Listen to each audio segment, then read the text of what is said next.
شہر روشن رہتا تھا، کراچی کا کوئی نہ کوئی علاقہ کسی نہ کسی وقت میں کھلا رہتا تھا اور لوگ باہر بھی نکل سکتے تھے، اسٹریٹ لائٹس بھی ہوتی تھی. لیکن اب مسئلے مسائل کچھ اور ہیں، یعنی کہ 70% کہا جا رہا ہے کہ کراچی جو کہ روشنیوں کا شہر ہے اس کی اسٹریٹ لائٹس جو ہیں وہ بند ہیں. وہ صرف بند نہیں ہیں، کافی ایسے ہیں جو خراب ہو چکی ہیں لیکن ان سے اس کی مرمت نہیں کی جا رہی. یہ کیا سلسلہ ہے، کہاں سے غفلت برتی جا رہی ہے، اسی پر ہمارے نمائندے افضل پرویز بتائیں گے. اندھیرا ہی ہمارا مقدر بنتا جا رہا ہے، ایک تاریکی میں ڈوبے ہوئے ہم.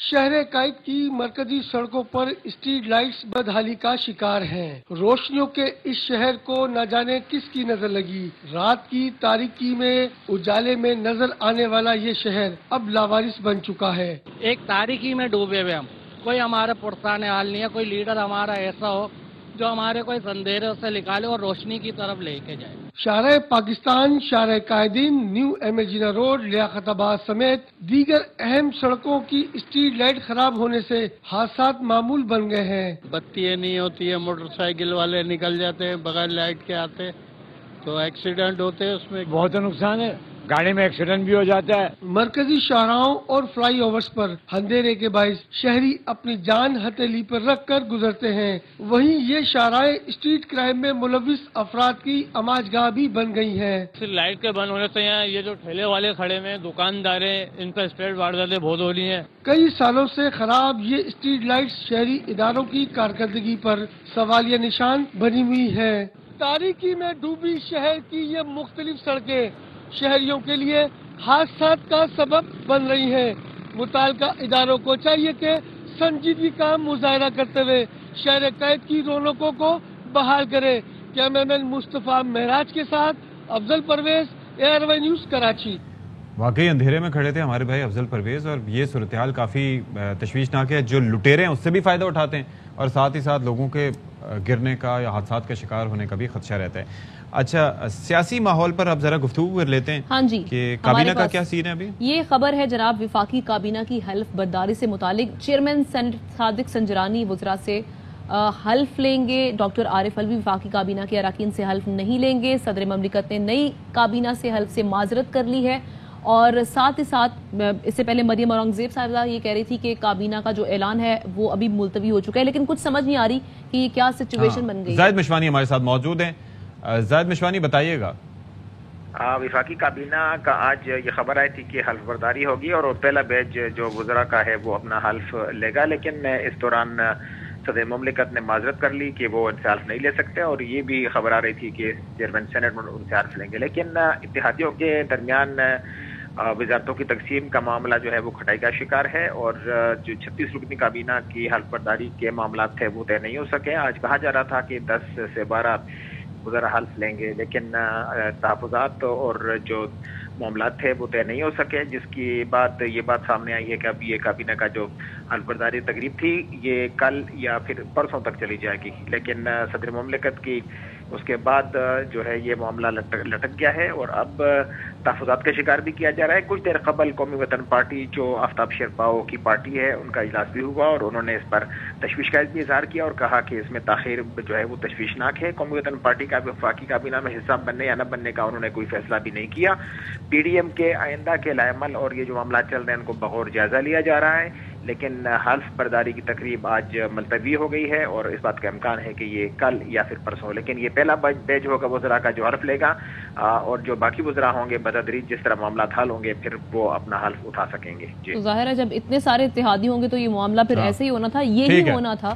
بہت شکریہ، زاہد مشوانی ہمارے ساتھ موجود تھے. اور حکومت اور اتحادیوں میں اب معاملات الجھتے دکھائی دے رہے ہیں. دو طرفہ، یعنی کہ ایک طرف سے دو دھاری تلوار ہے. عارف علوی صاحب جو کہ صدر پاکستان، انہوں نے یہاں پر بھی معذرت کر لی. وزیر اعظم صاحب کے جب حلف لینا تھا اس وقت انہوں نے کہا کہ جی طبیعت ناساز ہے، اب وہ کہہ رہے ہیں کہ کابینہ سے بھی حلف نہیں لیں گے. دوسری جانب آپس میں اتحادی جماعتیں بھی ابھی اس بات کو طے نہیں کر پا رہی کہ کیا فارمولہ ہوگا. خورشید شاہ صاحب نے ایک بیان دیا تھا، انہوں نے کہا کہ جی 36 وزارتیں ہوں گی، 14 نون لیگ لے گی، اس کے بعد 11 پیپلز پارٹی لے گی، 7 وزارتیں اتحادیوں میں تقسیم کی جائیں گی. اس طرح سے کوئی معاملہ تھا. لیکن مریم اورنگزیب صاحب نے کہا کہ مشاورت کے بعد اعلان ہوگا. اب کب ہوگا، کیا ہوگا، کل ہوگا، پرسوں ہوگا. عجیب سیاسی بحران ہے یہاں پر. چلیں جی، اب جس طرح سے رمضان کی بات کر رہے تھے پہلے بھی، کھانے پینے کی تو بات کر لی، لیکن رمضان میں ہماری ایکٹیویٹیز کیا ہوتی ہیں. اچھا ہوتا یہ ہے کہ کہ رمضان المبارک میں اکثر لوگ جو ہیں کیونکہ آپ کے دفتری اوقات کار بھی تھوڑے تبدیل ہو جاتے ہیں اور جن لوگوں نے جو اسٹوڈنٹس ہیں ان کو اکثر چھٹیاں بھی ہوتی ہیں, سیمسٹر میں بریک چل رہی ہوتی ہے, تو پھر آپ کو بڑا ٹائم مل جاتا ہے. اس میں یہ ہوتا ہے کہ لڑکے جو ہیں وہ تو جا کر گلی محلے میں کرکٹ کھیلنا شروع کر دیتے ہیں سحری کے بعد بھی, لیکن اب خواتین نے بھی بلہ تھام لیا ہے اور بال بھی تھام لی ہے. وہ کہہ رہی ہیں کہ آپ صرف آپ نہیں کھیل سکتے, ہم لوگوں کو. اچھا, ویسے اس سے پہلے ہم دیکھتے تھے کہ لڑکے کرکٹ وغیرہ کھیلتے تھے, لڑکیاں بیڈمنٹن وغیرہ پہ اپنا زور آزمائی کرتی تھیں, لیکن اب یہ ہے کہ لڑکیاں بھی کرکٹ کھیلنا شروع ہو گئی, which is good. تو اس پہ ایک رپورٹ تیار کی ہے علی حسن نے. ماہ رمضان اور شہر قائد کی رونق کے بڑھانے میں ویمنز کرکٹرز کا کردار. Tape ball night cricket tournament کا میدان سجا لیا. 6 اوورز کے مقابلے میں رنز کے انبار لگے اور فیلڈرز نے بھی خوب کیچ پریکٹس کی.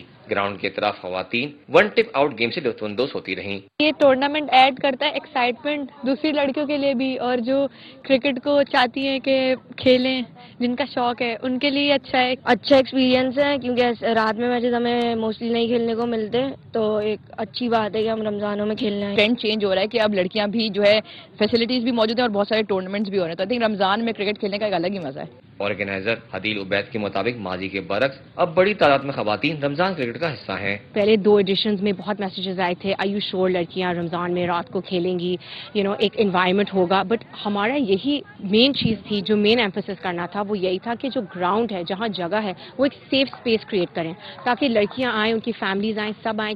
فلڈ لائٹس میں کھیلنے کا منفرد تجربہ رہا. ایک نئی سوچ بنا دی گئی, رمضان کرکٹ اب خواتین بھی کھیل سکتی ہیں. کیمرہ مین مصطفیٰ معراج کے ساتھ علی حسن, ARY نیوز کراچی.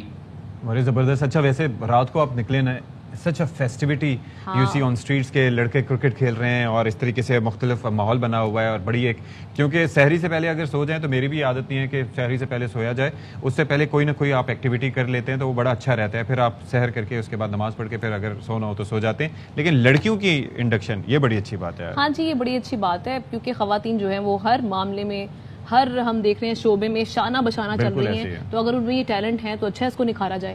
چلیں جناب, اب وقت ہوا ہے آپ سے اجازت لینے کا. رمضان بھی جا رہا ہے اور اس کے بعد پھر معاملات جو ہیں ہمارے نارمل ہو جائیں گے, لیکن کل اگر زندگی رہی تو آپ کی خدمت میں پھر حاضر ہوں گے انشاءاللہ. تب تک خوش رہیے اور اللہ حافظ.